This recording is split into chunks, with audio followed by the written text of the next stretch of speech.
Nama saya Noraini, saya berasal dari Kampung Payaulu, Kecamatan Banda Baru, Kabupaten Aceh Utara. Alhamdulillah pada hari ini saya sangat berterima kasih kepada Bapak Joko Widodo yang telah membantu dan menyalurkan dana kepada kami semua di Desa Kampung Payaulu dan seluruhnya warga Indonesia.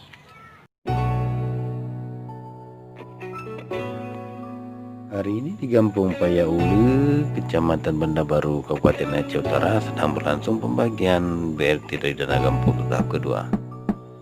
Ada sekitar 17 kepala keluarga yang menerima bantuan langsung tunai dari dana kampung tahun 2020 ini. Namun yang menarik bagi berita bandabaru.com adalah ketika ada seorang nenek, bisa dikatakan sudah jumpo, tidak bisa berhadir di jenazah. Lalu kedua panitia pembagian dana BLT tersebut mendatangi rumah nenek ini, rumah yang sangat miris ya, sangat sederhana sekali, hanya beratap rumbia, dinding papan, dan tanpa ditemani seorang pun. Pada hari ini saat kita jumpa ke sana,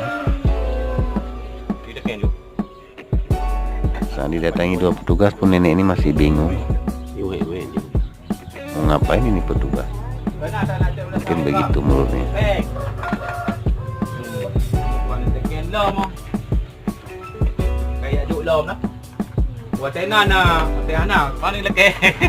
Tapi dalam keadaan masih bingung, dia masih sadar bahwa ada tamu harus menawarkan tikar untuk duduk. Anak adik, anak tinda.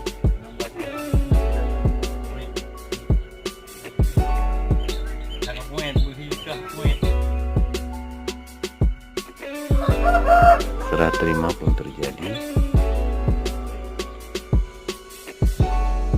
Saat pembubuhan tanda tangan, nenek ini pun nggak tahu, sehingga petugas harus betul-betul telaten dan sabar membimbing nenek tersebut.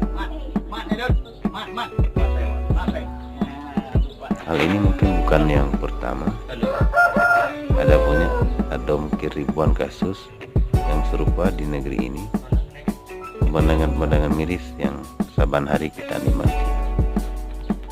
Terima kasih Presiden. Terima kasih kepada para kampung yang sudah cukup sabar selama ini melayani masyarakat yang kurang mampu. Sukses Indonesia, sukses semua.